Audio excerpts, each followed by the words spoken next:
move on to approving the agenda and the work planned ahead. This document has been shared with you in advance of this meeting, and you have the document in front of you. Puedo considerar que la May I consider that this meeting wishes to approve the draft document for the agenda and also for the outcomes of our work? objeción. Seeing no objections, it is approved. Pasamos al punto. Now let's move on to item 3 on the agenda. Consideration and adoption of the outcome documents for the third South Summit. Excelencias, Excellencies, the draft final document has been subject to broad discussion and consultation among the G77 and China group in New York among experts, and this document is now up for adoption for the third South Summit. I would like to reiterate our deep gratitude to all delegations for their active participation during the discussions which were concluded, which have led to the conclusion of the document that we have in front of us. Are there any delegations wishing to take the floor at this moment in time? invito al distinguido representante de I invite the distinguished delegation of Morocco to take the floor. Please go ahead, Ambassador.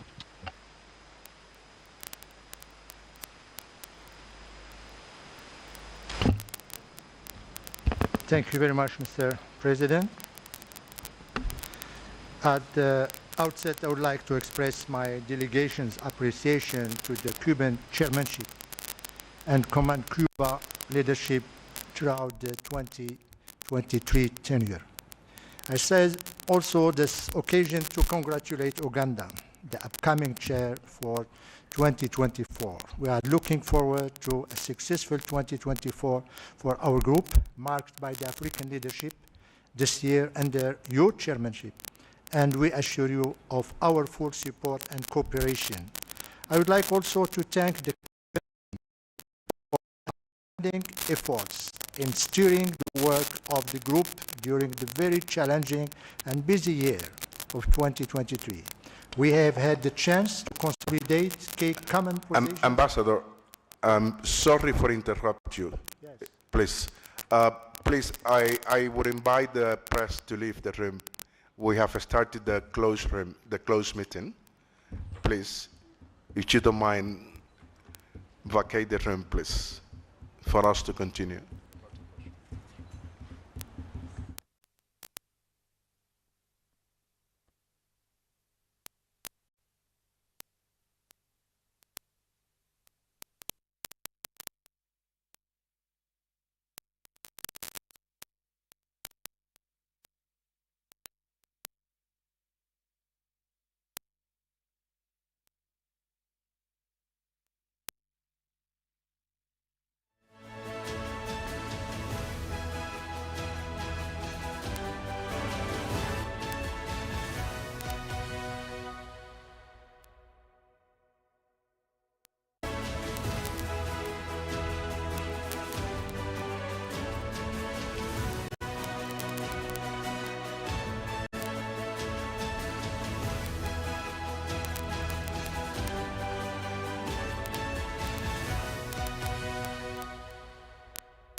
happening as the NAM Summit and the G77 Summits go on. That's at the airport as delegates continue to stream in. Earlier on, we saw the Vice President of Namibia, Nangolo Mumba, arrive. President of Equatorial Guinea, Teodoro Obiang Nguema Mbasogo, and the Kenyan President William Ruto. We also saw the Executive Prime Minister of Nepal arrive. Executive Prime Minister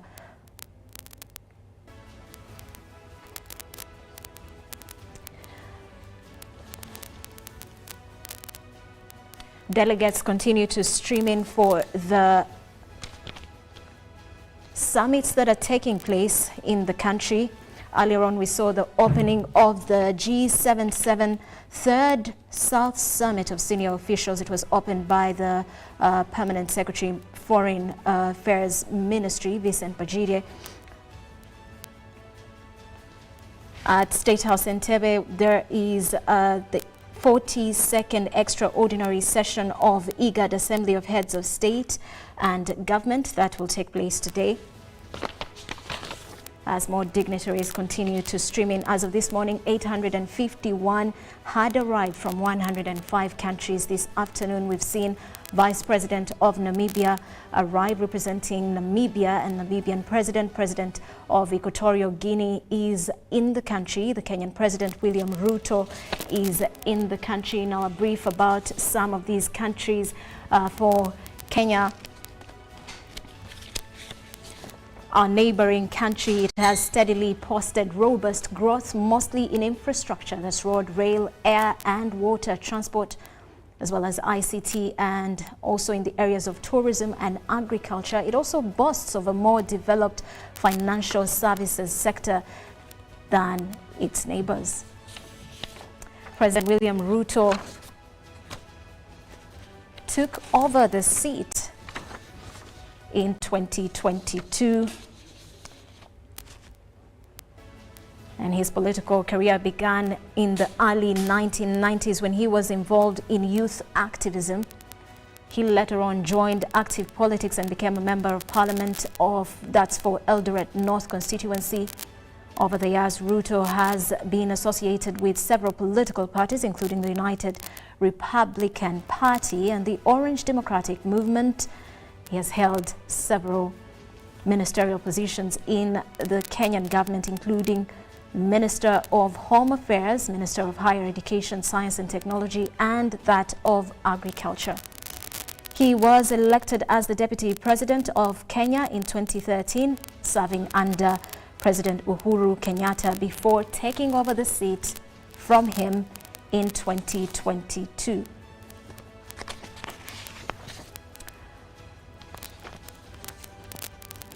President of Equatorial Guinea, Teodoro Obiang Nguema, also arrived this afternoon at Entebbe International Airport. He is a politician and a former military officer who has served as the second president of Equatorial Guinea. He is among the longest serving presidents. He has overseen Equatorial Guinea's emergence as an important oil producer beginning in the 1990s. Obiang was chairperson of the African Union back in 2011 till the 2012.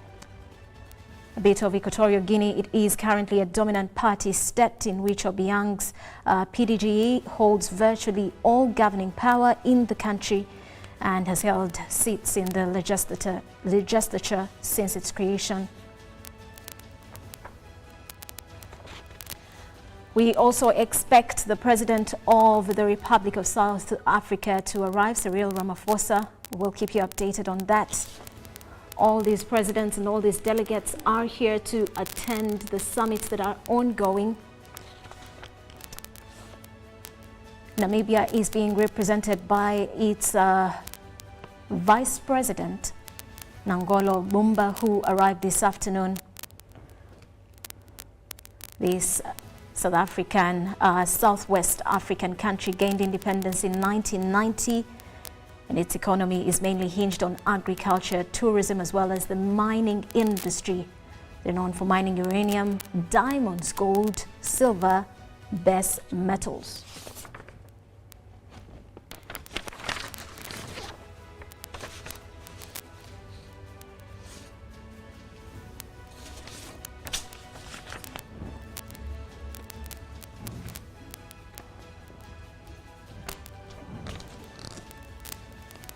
We continue to expect more delegates and more heads of state.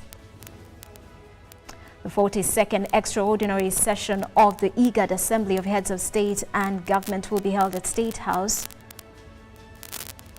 this afternoon. The Permanent Secretary for the Ministry of Foreign Affairs, Vincent Wajide, opened the G77 Third South Summit of senior officials. Now, very quickly about this third summit, is being held under the theme Leaving No One Behind, with the aim of bringing a new dynamic to the cooperation among its 134 member states of the group of 77, and that's in the world. The summit also aims to boost South-South cooperation, including in the areas of trade, investment, sustainable development, climate change, poverty eradication, and digital economy. We expect to see the member states that will be attending this summit to reiterate the message of solidarity, unity, and complementary of the South, and speak with a unified voice to achieve their goals and objectives.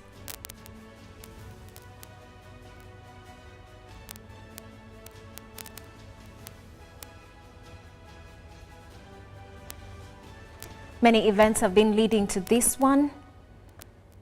The East African Business Forum and Trade Exhibition that took place on the 15th and the 17th. Last night's events culminated into a cultural dinner gala after the ministerial sessions. And earlier today, more sessions continued at Speak Resort Munyonyo. That's with a ministerial meeting and interactive sessions for ministers, and plenary sessions to consider and adopt documents to be submitted to the heads of state.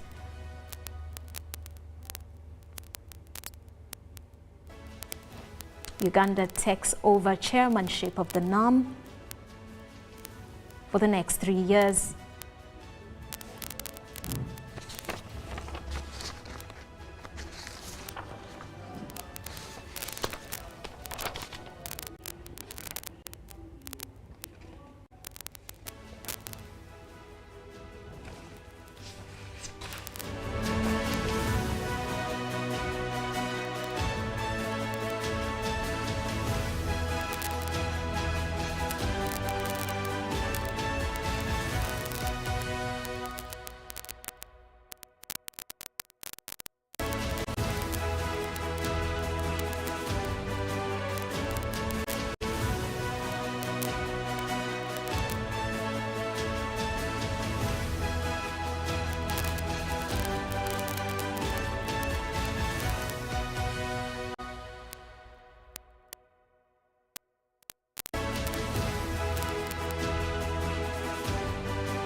Good afternoon. Thank you for sticking with us here on UBC TV. I am Rhoda Ngonzi here at the Broadcast House.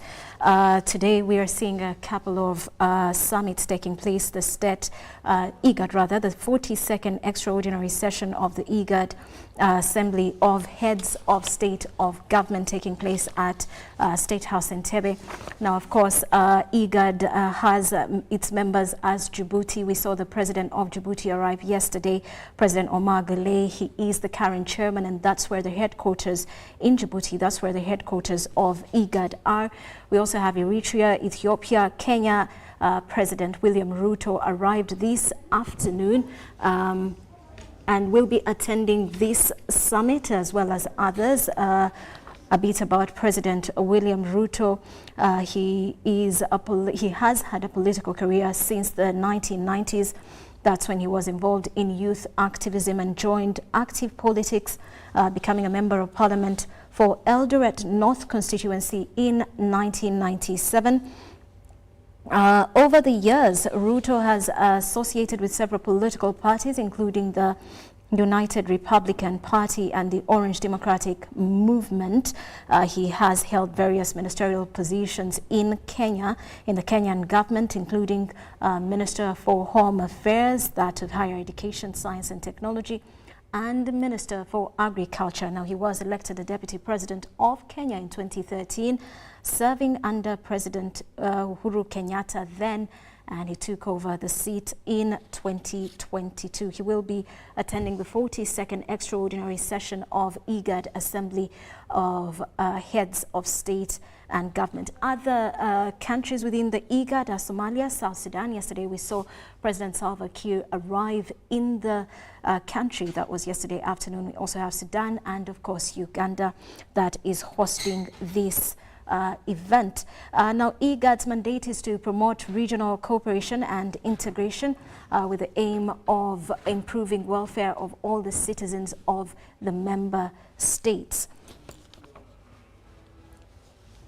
In Munyonyo Speak Resort, the G77 Third South Summit of Senior Officials was opened this afternoon by the Permanent Secretary for Foreign Affairs Ministry, that's Vincent Bajire.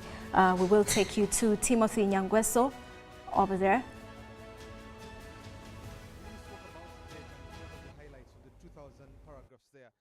With the appetite for debt in Africa, how are you going to be able to balance debt, loans, and also the global financing system that some of them are recommending to be changed? How are you going to do that, and is it possible?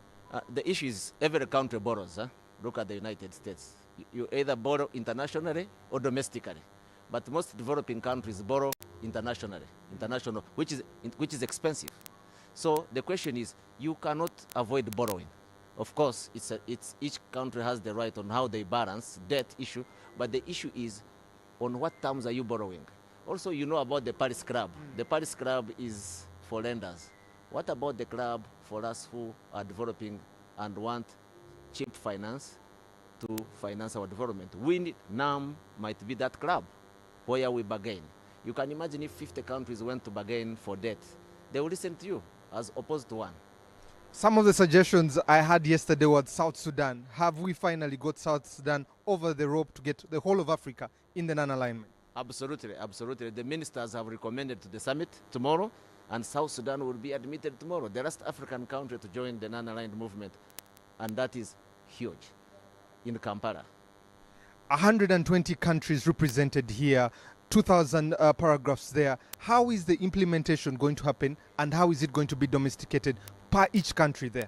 I mean, NAM and Group of 77 are not international organizations. They are loose organizations, forums where developing countries push their interests. So there is no institutionalization. We express solidarity with each other. We work together on the international scene. But also, bilaterally, there is what is called South-South cooperation. We cooperate, Uganda cooperates with Indonesia, we cooperate with Singapore on training, we cooperate even within Africa. So that is not institutionalized. Domestication implies that you're going, but Uganda has been very good on South-South cooperation. It's within our development, kind of framework. So that's how we're going to do it. How are you going to domesticate 2,000 paragraphs, especially for the context of Uganda? How are we going to do that so that it trickles down to everyone to understand that we're pushing in the same direction? No, it's not going to be domesticated. This is a forum where developing countries come to express solidarity with each other, work together bilaterally. You know, here people are making interactions and networking. So that is the added value of such a meeting. It's not that this document is legally binding, that you should domesticate it. No, it's really to guide us on how we do business, on how we interact with each other in the spirit of solidarity and cooperation. And I see that there is a lot of solidarity, cooperation. It is a guideline for especially NAM countries, how they desire to move forward. But let me ask the United Nations and the request to be able to have places on the UN security, both Africa, Latin America, and Asia. Is that a possibility, and how will NAM front that at the UN? The international governance architecture is very archaic. Look at the UN Security Council, 1945, not representative of the current reality. We've been calling it for its reform as NAM. We have a working group in NAM on Security Council reform.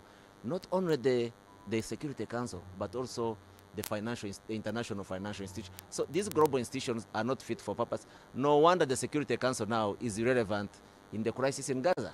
It's the General Assembly. You know, let me tell you, we as UN members now, it is to our benefit that the UN is strong. If the UN is stronger, we are stronger as NAM and G77. So we need to reform it, that it's fit for purpose and stronger so that we can work within the UN context. If the UN is not strong, NAM is not strong. Honorable Ambassador, when we look at especially the next 3 years, Uganda is going to be taking the chairmanship of NAM.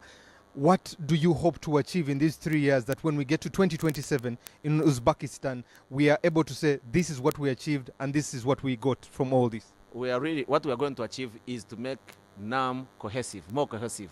We need to work together, avoid differences that will tear us apart, work together, we will maintain cohesion. Number two, we are going to attempt to change the work methods. You know, we don't need 2,000 paragraphs.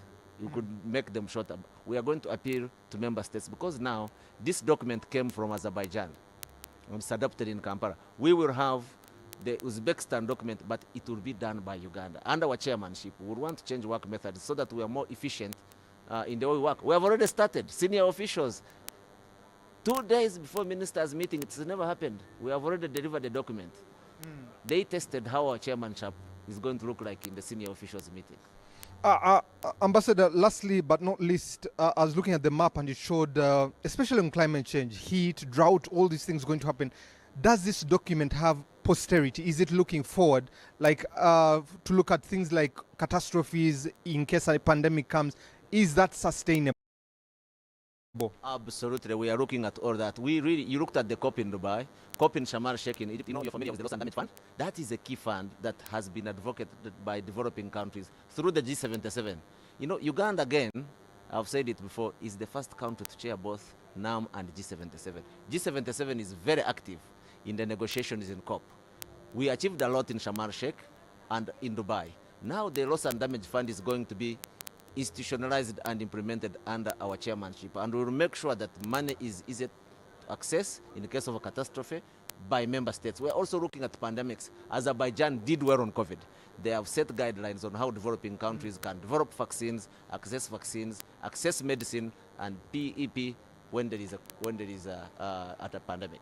This afternoon we jump into the G77 plus China there. What are your aspirations and what should we hope to be achievements at the end of it? We're going to quickly adapt the outcome document. We're going to negotiate, but I'll make sure that the negotiations are as efficient as they were in NAM. Yes. And then we have an outcome document today ready for the summit on 21st. Any sneak peeks you can give us in both documents that we can be able to look at and hold you accountable? Everybody was watching the situation in Gaza.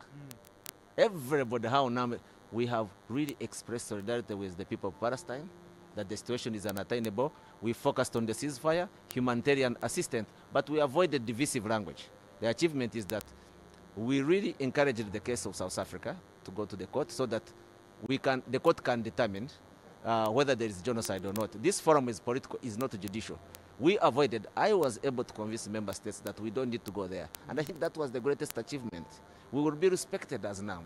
That we stood here, people thought it was going to be slogans, condemnation, accusations. No, we focused on the issues, which is people dying in Palestine, killings have to stop so that there is peace. The other issues I show they are important. Let's wait for the court. And South Africa has really done well by taking the lead. And within a week, we will know. Fasten your seatbelts. Once the court pronounces itself, NAM will pick it, and we will talk about it and implement it in the UN.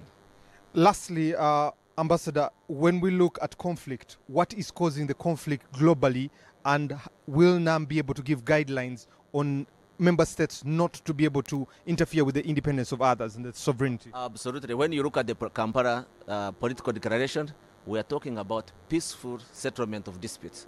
We are talking about non-interference in internal affairs of member states, and those are the principles of NAM that have kept it together, and we will continue pursuing them. Thank you very much, Ambassador. We really appreciate your time here, and thank you for the documents and leading us well through this summit there. We hope to see you this afternoon in G77. Thank you. Anytime. So that was His Excellency Ambassador Adonia, and we have been discussing. Well, that was earlier on today during the continuation of the ministerial meetings. Now, this afternoon, the G77 Third South Summit of Senior Officials was opened by the PS4 Foreign Affairs Ministry, Vincent Bajire. Now, a bit about this third summit. It's under the theme Leaving No One Behind, and it looks to bring a new dynamic to the cooperation among its 134 member states of the group of 77. Of course, you could hear Ambassador Ayabade say more about the negotiations that the group of 77 does. The summit aims at boosting South cooperation, including in the areas of trade, investment, sustainable development, climate change, poverty eradication, and digital economy. More delegates continue to stream in.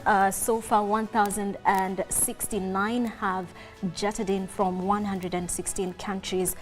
We have been giving you those updates as these presidents and other delegates come in. Earlier on, Tanzania's Prime Minister Kassim Majaliwa arrived this afternoon to represent President Samia Suluhu. This is at the Non-Aligned Movement Presidential Summit that will take off tomorrow at Speak Resort Munyonyo. Kassim Majaliwa touched Entebbe International Airport. That's at about 12:45 today in the company of top Tanzanian government officials. The incumbent Prime Minister was appointed by the late President John Magufuli. He took the office on 20th November 2015. Excuse me. Majaliwa was first elected to Parliament in 2010 general election on the Chama cha Mapinduzi ticket from Rungua. He was Deputy Minister of State in the Prime Minister's office for the regional administration and local government. That's from 2010 to 2015. Still with his political career, in the 2015 general election, Majaliwa was re-elected from Ruangwa, defeating Omari Makota of the Civic United Front by a margin of 31,281 to 25,536 votes. Also, among others that arrived this afternoon is the Speaker of Oman, Khalid Al-Mawali. He serves as the chairman of the State Council of Oman. Excuse me. This is the legislative body in the country. Oman is a country located on the southeastern corner of the Arabian Peninsula in Southwest Asia. And it is an absolute monarchy, and Sultan Qaboos bin Said Al Said has ruled the country for almost 50 years, the country for almost 50 years until his death in 2020.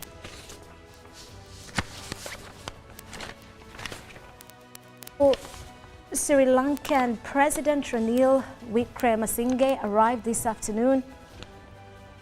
He has been a prominent figure in Sri Lankan politics for several decades. and served as the Prime Minister of Sri Lanka multiple times, with his political career spanning various ministerial positions. On 20th July 2022, Ranil was elected as the 9th president via an election by Parliament. They will be attending the G77 summit. The Group of 77 is a coalition of developing nations of the United Nations, and its member countries collaborate on economic and development issues. Obviously, Sri Lanka is a member of the G77. And as a member, it collaborates with other developing nations to address common economic challenges, promote sustainable development, and enhance economic cooperation. Now, G77 member countries often work together to advocate for their collective interests, especially concerning development goals, poverty reduction, and social progress. The Group of 77 provides a platform for its members to voice their concerns on the global stage and engage in discussions with developed nations on issues such as trade, finance, and technology transfer.